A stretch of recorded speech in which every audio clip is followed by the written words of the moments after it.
Hello everyone, welcome to स्टडीपीडिया।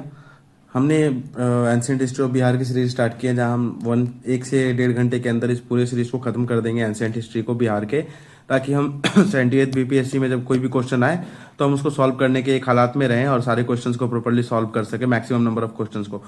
तो हम इस सीरीज में मेनली इंपॉर्टेंट टॉपिक्स पे ध्यान दे रहे हैं। जो भी हमारे टॉपिक्स बीपीएससी के एग्जाम पर्सपेक्टिव से इंपॉर्टेंट है, जहाँ पे बहुत ज़्यादा क्वेश्चंस आए, हम उस पर ही मेन फोकस करेंगे। तो कल तक हमने बुद्धिज्म तक अपना कंप्लीट कर लिया था। बुद्धिस्ट काउंसिल ये सब हमने देख लिया था, कुछ ट्रिक्स भी देखे थे हमने जिससे हम याद रख सकते हैं चेयरमैन किंग्स के नेम्स ये सब। आज हम जैनिज्म से स्टार्ट करेंगे, ठीक है। तो जैनिज्म का भी ओरिजिन जैसा कि बुद्धिज्म की तरह बिहार में ही हुआ था। द जैनाज ओरिजिन कैसे हुआ इसके बारे में देखते हैं जैनिज्म के। तो जैन्स जो थे वो बिलीव करते थे कि उनके रिलीजियस सिस्टम जो है, उनके 24 तीर्थंकार जो टोटल है, उनके टीचिंग के आउटकम है, ठीक है। जो भी वो रिलीजन में अपने फॉलो करेंगे वो सारे उनके जो तीर्थंकारस थे उनके टीचिंग का आउटकम था। और ये सारे तीर्थंकार क्या थे? ऑल क्षत्रिय थे, जो एक के बाद दूसरे है, ठीक है। जो पहले 22 तीर्थंकारस थे seems to be legendary. The 23rd tirthankar name Parshvanath, ठीक है। जो 23rd तीर्थंकार था उनका नाम पार्श्वनाथ था। 24 जो थे उनका नाम था वर्धमान महावीर, ठीक है। तो हमें मेनली यहाँ जैनिज्म में महावीरा के बारे में ही पढ़ना है, ठीक है। तो इनका जन्म कब हुआ था? 540 बीसी में, ठीक है। ये किसी कंटेम्प्रेरी थे? गौतम बुद्ध के कंटेम्प्रेरी थे। इनका जन्म कहाँ हुआ था? कुंडाग्राम नामक एक जगह है वैशाली बिहार में, वहाँ पे इनका जन्म हुआ था, ठीक है। हमें इतना ध्यान रखना, ज़्यादा डिटेल में नहीं जाना हमें कि इन्होंने किससे शादी की, क्या किया। उतना डिटेल में आपके एग्जाम में ये चीज़ नहीं पूछती है। हम बहुत ज़्यादा इंपॉर्टेंट फैक्ट्स पे देखेंगे, ठीक है। इनको कैवल्य कब प्राप्त हुआ? जैसे निर्वाणा प्राप्त हुआ था गौतम बुद्धा को, उसी तरीके से इन्हें कैवल्य प्राप्त हुआ साल ट्री के नीचे। कहाँ पे? कौन से रिवर के नीचे? रिजू पालिका रिवर है, जो कहाँ पे है? जृभिका ग्राम में है, ठीक है, जिसको आज के टाइम पे जुम्बिका ग्राम कहते हैं। ये ईस्टर्न इंडिया में लोकेटेड है और ये चीज़ इनको 42 के एज में प्राप्त हुई, ठीक। उसके बाद इन्होंने 30 ईयर्स तक इस धर्म को प्रीच किया। उसके बाद ये 72 में, अपने 72 की उम्र में ये मर गए। कहाँ पर? पावापुरी में, जो कि राजगीर में स्थित है, ठीक है। ये ही became the head of a sect called Nirgranthas, ठीक है। निर्ग्रंथा नाम के सेक्ट का इन्होंने ये निर्ग्रंथा नामक सेक्ट के ये क्या बने? हेड बने। और इनको क्या नाम दिया गया? जिनास कहा गया, कॉन्करर, जिसने सब कुछ कॉन्कर कर लिया इस लाइफ में, ठीक है। अब जैन की फिलॉसफी देखते हैं। सबसे पहला इनका सरमन जो था, आप सब ये पढ़े हैं कि बुद्धिस्ट गौतम बुद्धा का जो फर्स्ट सरमन था वो कहाँ पर था? सारनाथ में था, जो कि हमें हमारे यूपी में लोकेटेड है, वाराणसी के पास। उसी तरीके से जैना फिलोसफी में हम देखते हैं कि महावीरा ने सबसे पहले अपना सरमन कहाँ दिया था? माउंट लाचला में, ठीक है। He had 11 गांधारास। इनके 11 गांधारास उनके नाम दिए। बहुत ज़्यादा इंपॉर्टेंट ये चीज़ नहीं है, ठीक है। इनका क्लोज रिलेशन किसके साथ था? बिम्बिसार के साथ था, ठीक है, जो मगध के उस टाइम पे किंग थे, ठीक। हमें ये चीज़ ध्यान रखना है, ये चीज़ कुछ इंपॉर्टेंट हो गए। उसके बाद 5 कार्डिनल प्रिंसिपल्स, इनके 5 जो प्रिंसिपल्स थे, जैसे 8 फोल्ड पाथ था हमारा बुद्धिज्म में, उसी तरीके से यहाँ पे 5 कार्डिनल प्रिंसिपल थे, जिसका सबसे पहला था क्या? नॉन वायलेंस, ठीक, वायलेंस नहीं करना, अहिंसा। उसके बाद सत्य, no lies, no attachment to temporal position, no stealing and celibacy. और ये जो सेलिबेसी है, ये 5 पहले एडेड थे। सेलिबेसी को किसने ऐड किया? ब्रह्मचर्या को किसने ऐड किया? वर्धमान महावीर ने इसमें ऐड कर दिया था, ठीक। तो ये एक नया आपके लिए फैक्ट है कि वर्धमान महावीर ने कौन सा ऐड किया था? तो सेलिबेसी को उन्होंने ऐड किया था, ठीक।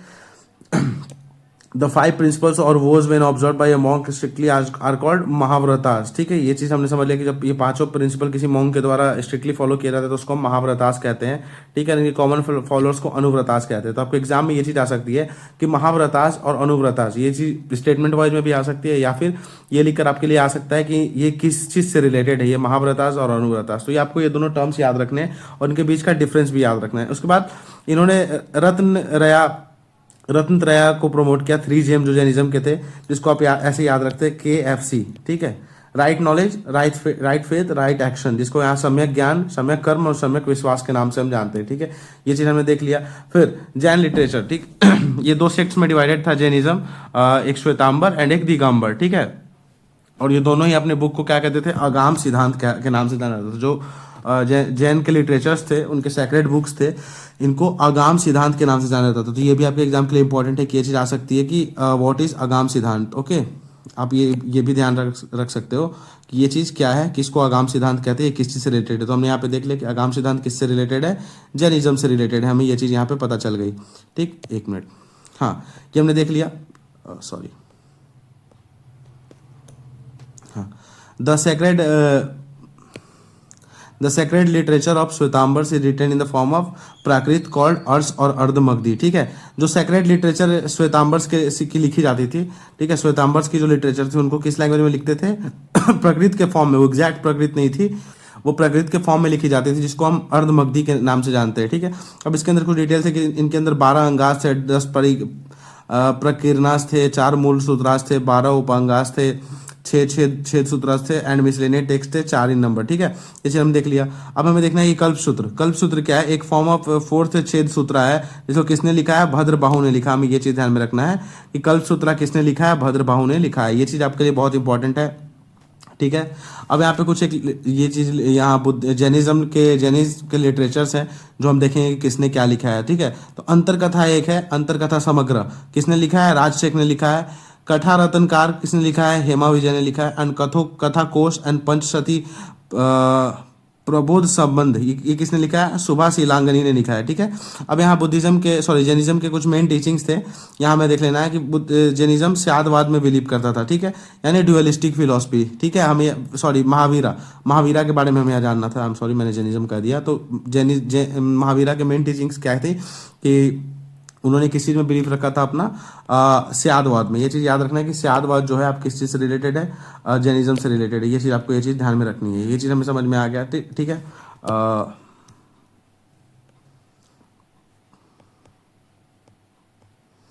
ओके, आगे देखते हैं। ठीक है, यहाँ पे कुछ तीर्थंकार हैं, उनके नेम है यहाँ पे लिखे हुए। ये बहुत ज्यादा इंपॉर्टेंट नहीं है, आप पढ़ सकते हो। ठीक है, जैन कॉन्फ्रेंस के बारे में हम देख लेते हैं। जैसे बुद्धिस्ट काउंसिल के बारे में देखा था हमने, उसी तरीके से जैन कॉन्फ्रेंस हुआ था। ये चीज हम देख लेते हैं। तो सबसे पहला जैन कॉन्फ्रेंस कहाँ हुआ था? फर्स्ट जैन कॉन्फ्रेंस हुआ था पाटलिपुत्रा में हमारा, और दूसरा वल्लभी में।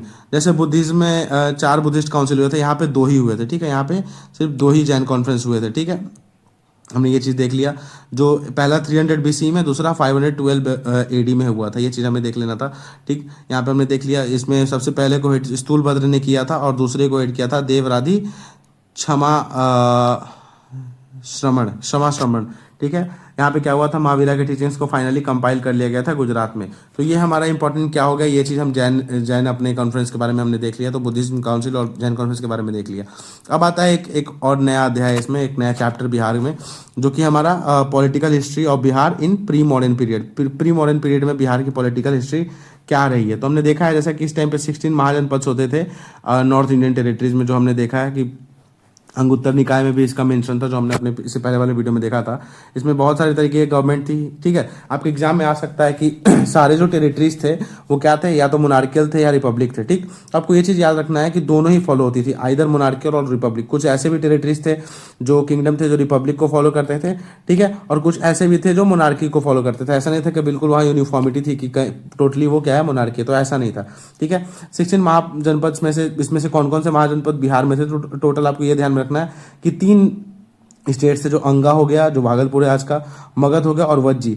ये तीनों बिहार में था हमारा। ठीक है, ये चीज हमने समझ लिया।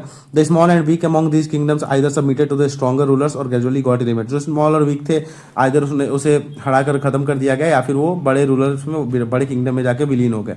ठीक है, बुद्धा के लाइफ टाइम पे ओनली 4 किंगडम सर्वाइव कर पाए थे, वत्सा, अवंती, कोश एंड मगध। आपको ये चीज ध्यान में रखना है कि बुद्धा के लाइफ टाइम में, during the life time of Buddha, ठीक है, ओनली, ये वर्ड ध्यान में रखना है। ठीक है, ये बहुत ज़्यादा इंपॉर्टेंट वर्ड्स हो जाते हैं कि अगर आपको एग्जाम में आ गए ये चीज़, तो आप बहुत ज़्यादा कंफ्यूज हो जाओगे कि यार ओनली लिखा है। ठीक है, ये बहुत ज़्यादा एक्सट्रीम स्टेटमेंट हो जाता है। और बहुत बड़े एलिमिनेशन में हम देखते हैं कि कहा जाता है कि जहाँ ओनली है 90% आप एलिमिनेट कर सकते हो कि वो चीज़ नहीं होगी। पर यहाँ आपको ये चीज़ ध्यान रखना है कि यहाँ ओनली है। तो अगर ऐसा स्टेटमेंट आता है तो आपको वहाँ पे क्लैरिटी रखनी होगी, क्योंकि हमें पता है इस बार बीपीएससी का लेवल बढ़ने वाला है। तो शायद वो ऐसा हमें सुनने में आ रहा है कि यूपीएससी के लेवल पे क्वेश्चन पूछेगा, तो हमें अपनी तैयारी को भी उसके स्तर पे लेके जाना पड़ेगा। ठीक है, तो यहाँ पे हम कुछ ऐसे वर्ड्स, कुछ ऐसे टेक्निक्स को समझना पड़ेगा जो हमारे लिए इंपॉर्टेंट है। तो हमने समझ लिया कि सिर्फ 4 ही ऐसे किंगडम थे जो बुद्धा के लाइफ टाइम तक बचे थे, वत्सा, अवंती, कोशाला एंड मगध। ठीक है, ये चीज़ हमने समझ लिया। आगे देखते हैं। अब यहाँ पे ये चारों, ये सभी के बारे में डिटेल में अगर आप चाहें तो पढ़ सकते हैं, पर ऐसे डायरेक्टली आपके लिए बहुत ज़्यादा इंपॉर्टेंट नहीं है, तो मैं इसको स्किप कर रहा हूँ। हमारा जो मेन इंपॉर्टेंट टॉपिक है, मैंने पहले ही कहा था सिर्फ इंपॉर्टेंट टॉपिक देखेंगे, तो यहाँ पे जो मेन इंपॉर्टेंट टॉपिक है आपका इमर्जेंस ऑफ मगध। मगध का इमर्जेंस कैसे हुआ, हमें यहाँ पे ये चीज़ देखनी है। ठीक, तो अब हम ये चीज़ देखते हैं कि मगध का इमरजेंस कैसे हुआ। तो जो टोटल महाजनपद से टोटल कितने थे, 16 थे ना, तो 16 में थे सबसे ज़्यादा स्ट्रॉन्गेस्ट कौन सा था, पावरफुल मगध था, जो मोस्ट पावरफुल और प्रोस्पेरस किंगडम था। इसके बहुत सारे फैक्टर्स हैं। सबसे पहले इसका ज्योग्राफिकल लोकेशन था, क्योंकि गंगा थी इसके पास, गंगा सोन पुनपुन, जिससे एक वाटर प्रोवाइड हो रहा था, ट्रांसपोर्ट का एक्सेसिबिलिटी था, और बहुत ज़्यादा फर्टाइल लैंड था, जिसके कारण बहुत हाई पॉपुलेशन यहाँ पे हैबिटेट करती थी। ठीक, उसका एक्सेसिबिलिटी टू आयरन और था इनके लिए, जो मिनरल्स का सोर्स था, जिसके लिए आयरन से क्या कर सकते हैं, मिलिट्री वेपन्स बना सकते थे, फॉरेस्ट को एक्सेस कर सकते थे, और फॉरेस्ट से आर्मी के लिए एलिफेंट्स को भी प्रोक्योर किया जाता था। फर्टिलिटी के बारे में हमने देख लिया, लैंड फर्टाइल था। अब हमें ये देखना है कि kingdom of Magadh was founded by Jarasandha and Brihadratha. हमने ये देख लिया कि किंगडम ऑफ मगध किसने फाउंड किया था, और इसके रियल फाउंडर कौन से, बिंबिसार और अजातशत्रु। ठीक है, फाउंड किसने किया था, जरासंध और बृहद्रथ ने, पर एक्चुअली अपने जेनिथ पे किसके किंगडम में पहुंचा, बृहद्रथ और हमारे अजातशत्रु के टाइम पे। और इस टाइम पे कौन सी जगह इसकी राजधानी थी, राजगीर। आपको ये चीज ध्यान रखना है कि राजगीर जो थी इसकी कैपिटल थी, किस टाइम पे, मगध के टाइम पे, जो लास्ट टाइम एग्जाम में आपके क्वेश्चन आया भी था। ठीक, अब यहाँ पे हर एक डायनेस्टी के बारे में कुछ डिटेल में लिखा गया है, जो कि बहुत ज़्यादा इंपॉर्टेंट नहीं है इस एग्जाम के पर्सपेक्टिव से। आपके लिए कुछ क्वेश्चंस आ सकते हैं, तो पर हमें यहाँ पे कॉस्ट बेनिफिट रेशियो देखना है कि कौन कौन से ऐसे टॉपिक है जिनको बहुत ज़्यादा डिटेल में हम कर सकते हैं, तो हम उस पर फोकस करेंगे। ठीक है, तो हमने मगध के बारे में एक बेसिक सा देखा। ठीक है, अब कुछ एक चीज़ें ध्यान रखनी है यहाँ पे आपको, जो कि यहाँ पे क्या है, मौर्यन एम्पायर के बारे में हम डायरेक्टली यहाँ पे स्टार्ट करते हैं। तो इसके फाउंडर कौन थे, चंद्रगुप्त मौर्य थे, मौर्यन एम्पायर के फाउंडर। ठीक है, हमने ये चीज़ देख लिया कि चंद्रगुप्त मौर्य क्या थे, इसके फाउंडर थे। ठीक, हेल्प किसकी हेल्प से बनाए थे, चाणक्य की हेल्प से, जिसका नाम क्या था, कौटिल्य के नाम से भी जानते हैं। उन्होंने धनानंद को ओवरथ्रो किया था और मौर्यन डायनेस्टी की स्थापना की थी। ठीक है, strategy of Chanakya against the enemies of Chandragupta are described in Mudrarakshasa. अब यहाँ पे आपको ये ध्यान रखना है कि जो चाणक्य की स्ट्रेटजीज है चंद्रगुप्त के लिए यूज हुई थी, चंद्रगुप्त के एनिमीज के अगेंस्ट जो यूज हुई थी, किसमें मेंशन है, मुद्रा राक्षस नाम की एक बुक है, जिसको किसने लिखा है, विशाखादत्त ने लिखा था 9th सेंचुरी में। आपको ये चीज ध्यान में रखनी है। ये कुछ एक फैक्ट्स है जिससे आपके एमसीक्यूज बनते हैं। ठीक है, तो मुद्रा राक्षस किसने लिखी है, विशाखादत्त ने लिखी 9th सेंचुरी में, ये चीज ध्यान में रखना है। ठीक, first conquered Punjab region and then moved eastward. ठीक है, इसमें चंद्रगुप्त मौर्य ने पहले पंजाब रीजन को कॉन्कर किया, फिर उसके बाद ईस्ट की तरफ वो आगे बढ़े। लास्ट धनानंद को, जो नंदा रूलर थे, उसको ओवरथ्रो करके पाटलिपुत्रा को भी ऑक्युपाई कर लिया गया। ठीक है, जो इसके बाद मगध डायनेस्टी जो थी, मॉडर्न डायनेस्टी थी, इसने major portions of northern India को क्या कर लिया था, कवर कर लिया था। ये हमने देख लिया। उसके बाद यहाँ पे कुछ एक चीज़ें हैं जो बहुत ज़्यादा इंपॉर्टेंट नहीं है आपके लिए। अब यहाँ पे हमें ये देखना है कि मेगास्थनीज जो था, एक ये ट्रैवलर था, ये किसके टाइम पे आया था, पाटलिपुत्रा में रहा था। ये चंद्रगुप्त मौर्य के टाइम पे ही आया था, आपको ये चीज़ याद रखना है। ठीक, और इसने एक बुक लिखी है इंडिका, जिसमें अपने इसने ट्रैवलॉग को डिफाइन किया है कि यहाँ पे उसने क्या एक्सपीरियंस किया। ये सारी चीज़ें आपको ध्यान में रखनी है। ठीक, अकॉर्डिंग टू जैन ट्रेडिशन परिशिष्ट प्रवण चंद्रगुप्ता इम्ब्रेस जैनिज्म। ठीक है, आपको ये याद रखना है कि चंद्रगुप्त जो रूलर थे, मौर्यन डायनेस्टी के जो फाउंडर थे, एस्टैब्लिशर थे, उन्होंने लास्ट अपने एंड फेजेस ऑफ लाइफ में, एंड ऑफ हिज लाइफ, उन्हें थ्रोन को छोड़ दिया और जैनिज्म को अपना लिया था। ठीक है, हमें ये चीज़ ध्यान रखना है। ये समझ में आ गया। अब बिंदुसार के बारे में, तो बिंदुसार के बारे में बहुत ज़्यादा यहाँ पे इंपॉर्टेंट कुछ नहीं लिखी गई है। जो एक चीज़ था, बिंदुसार किसमें, आजीविका सेक्ट में इंटरेस्टेड था। आजीविका सेक्ट किससे बिलोंग करती है, बुद्धिज्म से बिलोंग करती है। ठीक है, अब यहाँ पे अशोका आता है। ये one of the most important ruler था हमारे मगध के पर्सपेक्टिव से। इनका रेन आपको याद रखना 272 से 232 बीसी में इनका कार्यकाल था। ठीक है, ये किस 268 बीसी में इन्होंने थ्रोन को एक्सेस किया। उसके बाद क्या हो गया, उसके बाद इनका मेन एक प्रॉपर राज स्टार्ट हुआ, इनका रेन स्टार्ट हुआ। इनके जो भी हमारी इस टाइम पे इनका सबसे बड़ा एक मेन इवेंट जो इनके टाइम पे हुआ था, वो क्या था, वॉर विद कलिंगा। 260 बीसी में हुआ था कलिंगा वॉर, जिसके बाद जिसके डिवास्टेशन को देख के अशोका ने डिसाइड किया था कि वो ये सारे जीवन को छोड़ देंगे और पीस अपना लेंगे। पीस को उन्होंने प्रमोट किया फिर इसके बाद कलिंगा वॉर के बाद। ठीक है, कलिंगा का एनेक्सेशन तो कंप्लीट हो गया था, पर इसके बाद अशोका ने क्या किया, इम्ब्रेस किया टीचिंग ऑफ बुद्धिज्म को, रिनाउंस वॉर एंड वायलेंस को क्या किया, रिनाउंस कर दिया। थर्ड बुद्धिस्ट काउंसिल, यहाँ पे आपको ध्यान रखना है किसके टाइम पे हुआ था, अशोका के टाइम पे। ठीक है, पाटलिपुत्रा में, जिसके प्रेसिडेंट कौन थे, मोगलीपुत्र तीसरा थे। ये चीज आपको याद रखना है। अशोका ने बहुत सारे रॉक एडिक्ट्स बनवाए, अपने इंस्क्रिप्शंस बनवाए पूरे थ्रू आउट द इंडियन सब कॉन्टिनेंट में। जो इसकी स्क्रिप्ट थी अशोका की, इसको किसने डिसाइफर के 1837 में जेम्स प्रिंसेप ने क्या किया, डिसाइफर की। ये चीज आपको ध्यान रखना है कि अशोका ने स्क्रिप्ट को किसने डिसाइफर किया, तो जेम्स प्रिंसेप ने डिस्कवर किया है, फिर डिसाइफर किया, I am sorry.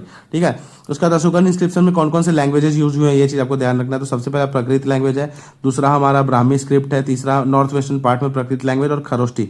Brahmi, Prakrit, Kharosthi, Greek and Aramaic, ये टोटल चार चार पांच स्क्रिप्ट थे, लैंग्वेजेस थे जो यूज हुए हैं अशोकन इंस्क्रिप्शन में। ठीक है, अशोका ने टोटल 14 रॉक एडिक्ट्स बनवाए जो अलग अलग जगहों पे हैं, जो 10 जगहों पे पाए जाते हैं, जैसे कलसी हो गया, गिरनार, सोपारा, धौली, जोगाड़ा, येरागुड़ी, सन्नाटी, साबाजगढ़ी, मनसेरा एंड कांधार। ये टोटल नॉर्थ से लेकर प्रॉपर साउथ के रीजन तक ये क्या है, इनके रॉक एडिक्ट्स पाए जाते हैं, जहाँ पे बहुत ज़्यादा इन्फॉर्मेशन इनके रूल के बारे में दी गई है। और माइनर रॉक एडिक्ट्स भी है जो साउदर्न पार्ट और सेंट्रल पार्ट में कंसंट्रेटेड है। तो कल को स्टेटमेंट वाइज क्वेश्चन बन सकता है कि minor rock edict is concentrated in mainly northern part of the empire. तो यहाँ पे आपको ये स्टेटमेंट गलत हो जाएगा, और ये जो लिखा है southern part and central part, ये this is the correct statement. ठीक है, कुछ minor pillar inscriptions and cave inscriptions Barabar hills में मिले हैं हमारे गया में, ये भी चीज़ हमें ध्यान में रखनी है। ठीक है, अब हमें ध्यान में ये चीज़ रखना है कि major pillar edicts are a series of 6 edicts inscribed on a monolith. बहुत सारा मोनोलिथ भी बनाया गया था जो कि जगह मेंशन है, पर ये बहुत ज़्यादा इंपॉर्टेंट आपके लिए नहीं है। जो भी इंपॉर्टेंट मैंने आपको बता दिया, आप इस चीज़ को बुक में पढ़ सकते हैं, थोड़ा सा रिवाइज कर सकते हैं। ठीक है, आपको ये चीज़ ध्यान में रखना है कि हमें रिवीजन पे ज़्यादा फोकस करना है इस टाइम पे, मिनिमम चीज़ एंड मैक्सिमम आउटपुट। ठीक है, the Ashoka's cave edict are found in 3 of the 4 caves carved in granite of Barabar hills. Bihar से रिलेटेड बीपीएससी के बारे में पढ़े तो हम इसको याद रखना है कि अशोका के जो केव एडिक्ट्स थे वो 3 में से 4 जगहों पे पाए गए हैं बाराबर हिल्स में, जो कि बिहार में गया में स्थित है। ठीक है, 2 of the 3 Ashokan inscription dedicate the caves as dwelling places for the monks of Ajivika sect. ठीक, आजीविका सेक्ट के जो मॉन्क्स थे उनके लिए ड्वेलिंग प्लेसेस था ये, दो में से जो 3 में से 2 जो केव्स है वो। ठीक है, अशोका ने फिर धम्मा को प्रमोट किया। इन्होंने धम्मा महामत्ता नाम का एक ऑफिशियल ऑफिस भी क्रिएट किया, जहाँ पे जिसका मेन काम क्या था, धर्म को प्रमोट करना। ठीक है, अब मेन फीचर्स ऑफ इनके धम्मा के मेन फीचर्स क्या थे, ये एक इंपॉर्टेंट एस्पेक्ट आपको ये चीज़ देखना है कि इन्होंने एनिमल सैक्रिफाइस और फेस्टिवल गैदरिंग को क्या किया, प्रोहिबिट किया। अवॉइड किया एक्सपेंसिव एंड मीनिंगलेस सेरेमनी जो रिचुअल्स में होते थे, इस चीज़ को सोशल वेलफेयर के लिए प्रमोट किया। नॉन वायलेंस टू एनिमल्स को प्रमोट किया। Generosity to Brahmans and Shramans. ठीक है, सर्वेंट्स के लिए ह्यूमन ट्रीटमेंट को प्रमोट किया, मास्टर से सही से अपने सर्वेंट्स को ट्रीट करें, और प्रिजनर्स को सही से ट्रीट किया जाए गवर्नमेंट ऑफिशियल्स के द्वारा। ठीक है, सारे सेक्स के लिए, सभी धर्मों के लिए इक्वल स्थान प्रोवाइड किया गया यहाँ पे। और भेरी घोष को धम्म घोष से प्रमोट कर दिया गया, रिप्लेस कर दिया गया। अभी भेरी घोष क्या था, भेरी घोष का मतलब साउंड ऑफ वॉर ड्रम, यानी जो लड़ाई झगड़ा ये सारी चीज़ें होती थी इसको प्रमोट कर दिया गया साउंड ऑफ पीस से, यानी it was a constant shift towards violence to peace.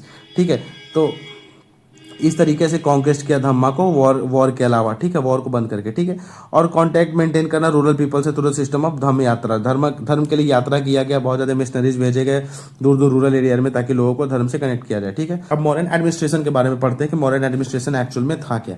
ठीक, the empire was divided into 4 provinces. Empire जो 4 प्रोविंसेस में डिवाइडेड था, जिसका मेन कैपिटल कहाँ था, पाटलिपुत्र। ठीक है, हमने ये देख लिया कि पाटलिपुत्र मेन कैपिटल था। ठीक है, from Ashokan addict the name of the 4 provinces, इनके 4 प्रोविंसेस जो है उनका नाम क्या क्या, तोसाली, उज्जैनी, सुवर्णगिरी एंड तक्षशिला। ये आपके यूपीएससी के सीएपीएफ के एग्जाम में इस टाइप के क्वेश्चंस पूछे गए हैं। अगर आप 2023 का सीएपीएफ का क्वेश्चन उठा के देखोगे तो वहाँ पे आपको ये चीज़ आएगी कि कौन से इसमें से जो मॉडर्न एडमिनिस्ट्रेशन है उनके इंपॉर्टेंट सेंटर नहीं थे। तो हमने देख लिया कि टोटल 5 सेंटर हो गया, पाटलिपुत्र एक हमारा कैपिटल, उसके अलावा 4, पहला तोसाली, उज्जैनी, सुवर्णगिरी एंड तक्षशिला, ये कुछ एक हमारे प्रोविंशियल सेंटर्स थे। ठीक, हेड कौन करता था प्रोविंशियल सेंटर्स को, कुमारा। ठीक है, मेन सेंटर पे कैपिटल में तो चंद्रगुप्त मौर्य फिर मौर्यन रूलर्स रूल करते ही थे, पर जो ये प्रोविंशियल सेंटर्स होते थे यहाँ पे कुमारा, जिसको रॉयल प्रिंस भी कहते थे, तो प्रिंस रूल किया करता था। इस प्रिंस को असिस्ट कौन करता था, महामात्याज एंड काउंसिल ऑफ मिनिस्टर्स, यानी एक प्राइम मिनिस्टर टाइप का एक ऑफिस हुआ करता था इस टाइम पे वो, और उसके बाद काउंसिल ऑफ मिनिस्टर। और ये एक फर्स्ट सेंट्रलाइज सिस्टम था, यहाँ पे प्रॉपर सेंट्रलाइज एडमिनिस्ट्रेशन हुआ करती है। जैसे अभी हम देखते हैं सेंटर में गवर्नमेंट है, फिर हमारे स्टेट्स में गवर्नमेंट होती है, उस तरीके से सेंटर में यानी कैपिटल में जो मेन गवर्नमेंट लाई करती थी, उसका अलग अलग प्रोविंशियल सेंटर में भी गवर्नमेंट रिजेंबल करती थी इस तरीके से। ठीक है, modern Kings did not claim any divine origin. यहाँ पे आपको नोट पे ध्यान देना है कि मॉडर्न किंग्स कोई भी डिवाइन ऑरिजिन को क्लेम नहीं करते। जैसे कुशांश को हम देखते हैं, वो देवपुत्रास के नाम से खुद को कहते हैं। ठीक है, यानी गॉड लाइक वो अपने आप को क्या करते हैं, प्रेजेंट करते हैं। पर ये चीज़ हमें ध्यान रखना है कि मॉडर्न रूलर्स होते हैं वो ऐसा कुछ भी क्लेम नहीं करते थे कि वो कोई डिवाइन ओरिजिन से आए हुए हैं। बहुत सारे हम मुगल रूलर्स को भी देखते हैं, उन्होंने फजरे इजादी इन सब चीज़ों को प्रमोट किया था। किंग अशोका को किस चीज़ से डिस्क्राइब किया गया, देवनम प्रिय, बिलवेड ऑफ द गॉड, भगवान के प्रिय बताया गया है अशोका को, पर ऐसा नहीं है कि उनका ओरिजिन कोई गॉड लाइक था। ठीक, किंग जो था उस टाइम पे सारा अथॉरिटी था, proper source and centre of all authority वही सेंटर था। पहले किंग, उसके चारों मेन सेंटर में किंग है और उसके एडमिनिस्ट्रेशन चारों ओर घूमते रहती थी, ठीक है। हेड था वो एडमिनिस्ट्रेशन का, लॉ एंड जस्टिस का, और सुप्रीम जज भी था वो हर चीज का, यानी जस्टिस भी उसके हाथ में ही थी, ठीक। किंग ही एडमिनिस्ट्रेटर्स, मिनिस्टर सबको चूज करता था और अपॉइंट करता था। और एक वेल प्लान सिस्टम था इंस्पेक्शन के लिए और सुपरविजन के लिए, जिसको ब्यूरोक्रेटिक सेटअप कहते हैं। जैसे आज के टाइम पे आईएएस आईपीएस होता है, उस टाइम पे इस टाइप की चीजें भी एग्जिस्ट करती थी, ठीक। Ashoka continue to maintain this system, Ashoka ने इस सिस्टम को कंटिन्यू रखा। ऑल्दो उसने वॉरफेयर और अपने एक्सपेंशन पॉलिसी को रिनाउंस कर दिया था और पीस को प्रमोट करने लगा था, इसके बावजूद अशोका ने मेंटेन किया था इस प्रॉपर सिस्टम को, well plan system of supervision and bureaucratic setup को उसने अबैंडन नहीं किया था, ठीक। अब नॉर्मल एडमिनिस्ट्रेशन की मशीनरी क्या क्या होती थी उस टाइम पे, तो किंग होता था, फिर एक वॉइसराय या फिर गवर्नर जैसे प्रेसिडेंट, ये सब होते हैं जो किंग के रिप्रेजेंटेटिव के रूप में परफॉर्म करते हैं। यहाँ किंग को हम मान सकते हैं प्रेसिडेंट और वॉइसराय और गवर्नर को हम क्या, प्राइम मिनिस्टर, ठीक है। उसके बाद मिनिस्टर्स होते थे, हेड ऑफ डिपार्टमेंट्स होते थे, और सबऑर्डिनेट सिविल सर्वेंट्स होते थे, और officer incharge of rural administration होते थे, ठीक है। प्रॉपर मंत्री परिषद हुआ करता था, जिसमें कौन कौन हुआ करते थे, पुरोहित जो हाईएस्ट प्रीस्ट थे, सेनापति कमांडर इन चीफ, युवराज जो थे उनके राजा के बाद जो राजा बनने वाले, उसके बाद कुछ और भी फ्यू मिनिस्टर्स होते थे, और ऑफिशियल्स को डिफरेंट पार्ट्स में कैटेगराइज कर दिया गया था। सबसे पहले तीर्थास थे जो हाईएस्ट लेवल पे थे, ठीक है, तीर्थास, ठीक है। उसके बाद आते थे हमारे कहा गया, अध्यक्षास, ठीक है, कि सेकेंड कैटेगरी थी। उसके बाद हमारे आते थे महामात्या एंड अमात्या, ठीक है। तो ये एक प्रॉपर हेरार्की था, सबसे पहले तीर्थास, उसके बाद अध्यक्षास, उसके बाद महामात्यास एंड अमात्यास। तो एक प्रॉपर कैटेगराइजेशन था यहाँ पे इन चीज़ों का, ठीक है। प्रॉपर हेरार्की बनी हुई थी, जैसे आज के टाइम पे भी ऑफिसर्स में हेरार्की बनी रहती है, अगर आप देखोगे तो उस तरीके से ये चीज़ उस टाइम भी बहुत ज़्यादा प्रोमिनेंट थी, जैसे कि हमने ये चीज़ देख लिया, ठीक। उसके अलावा हमें यहाँ पे ये देखना है कि कुछ इंपॉर्टेंट ऑफिशियल्स है मॉडर्न एडमिनिस्ट्रेशन के, जिसपे हमें ध्यान दे देना है। तो सबसे पहला सानिध्यता, ये क्या थे, रॉयल ट्रेजरी को हेड करते थे, वो थे सानिध्यता। ये चीज आपके एग्जाम में आ सकती है, मैच द फॉलोइंग, चार आपके इस साइड ऑप्शंस दे देंगे और यहाँ पे चार ये चीज लिखी हो गई ऊपर नीचे, आपको इस चीज को मैच करना होगा, ठीक है। तो आपको इस चीज को ध्यान देना, आपको एक बेसिक आइडिया होना ही चाहिए इस चीज के बारे में, तो ठीक है। तो हमने सानिध्य, हम इसको एलिमिनेशन से भी कुछ के बारे में अगर हमें पता हो तो हम एलिमिनेट करके एक प्रॉपर आंसर तक आ सकते हैं। जैसे आपको एग्जाम्पल से मैं कुछ जो याद हो सकते हो उसके बारे में बता दे सकता हूँ, ठीक है। जैसे सबसे पहला लवण अध्यक्ष, ठीक है। लवण किसको कहते हैं हम, सॉल्ट को कहते हैं, ठीक है। तो ये लवणाध्यक्ष क्या हो गया, सॉल्ट सुप्रिटेंडेंट हो गया, ठीक है। नावाध्यक्ष बोर्ड के बारे में रिलेटेड है तो पोर्ट से रिलेटेड होगा, हमने ये देख लिया, ठीक है। उसके बाद शुल्काध्यक्ष, शुल्क है यानी collection of customs and tolls हो गया, ठीक। ये तीन चार हमें याद हो गया। अब उसके बाद आप एक आध याद रख सकते हो, अकाराध्यक्ष यानी सुप्रिटेंडेंट ऑफ माइंस हो गया, शीताध्यक्ष यानी इंचार्ज ऑफ कल्टीवेशन, सीतना जमीन सीतना कहते हैं बहुत जगह, तो वो चीज हो गया। समाहर्ता जो आज का डीएम है, तो कलेक्टर याद रख सकते हो। रेवेन्यू चांसलर कौन सा था, एक्सचेकर का, और रिस्पॉन्सिबल किस चीज के लिए था, कलेक्शन ऑफ रेवेन्यू, इसीलिए इसको कलेक्टर भी कहते हैं आज के टाइम पे। तो ये चीजें आज भी बहुत हद तक फॉलो होती आ रही है, ठीक है। सूराध्यक्ष है जो एक्साइज को कंट्रोल करता था, ठीक है, और लीकर के लिए सेल ऑफ लीकर और इंटॉक्सिकेटिंग ड्रिंक्स को मैन्युफैक्चरिंग को कंट्रोल करता था। और एक पंतवाध्यक्ष था जिसका मेन काम क्या था, वेट्स एंड मेजर को प्रमोट करना, ठीक। तो हमने ये चीज सारा चीज देख लिया यहाँ पे। तो इस तरीके से यहाँ पे मॉडर्न एडमिनिस्ट्रेशन को हमने समझ लिया, एग्जिस्ट हमने इसका देख लिया, जो हमारे लिए इंपॉर्टेंट थे वो चीज़ हमने यहाँ पे कवर कर लिया, जो भी चीज़ हमारे एग्जाम के पर्सपेक्टिव से इंपॉर्टेंट थे। अब थोड़ा सा सेक्शन और बचता है, जिसको मैं अभी नेक्स्ट लास्ट पार्ट में इस चीज़ को कंप्लीटली फिनिश कर दूंगा, और इसके साथ ही आपका एक basic revision session ancient history का बिहार के बारे में कंप्लीट हो जाएगा, ठीक है। तो आप बने रहिए हमारे साथ, ठीक है। चैनल को सब्सक्राइब करें, लाइक करें, शेयर करें एंड कमेंट सेक्शन में अपने व्यूज़ को प्रेजेंट करें। Till then thank you so much, have a nice day, जय हिंद।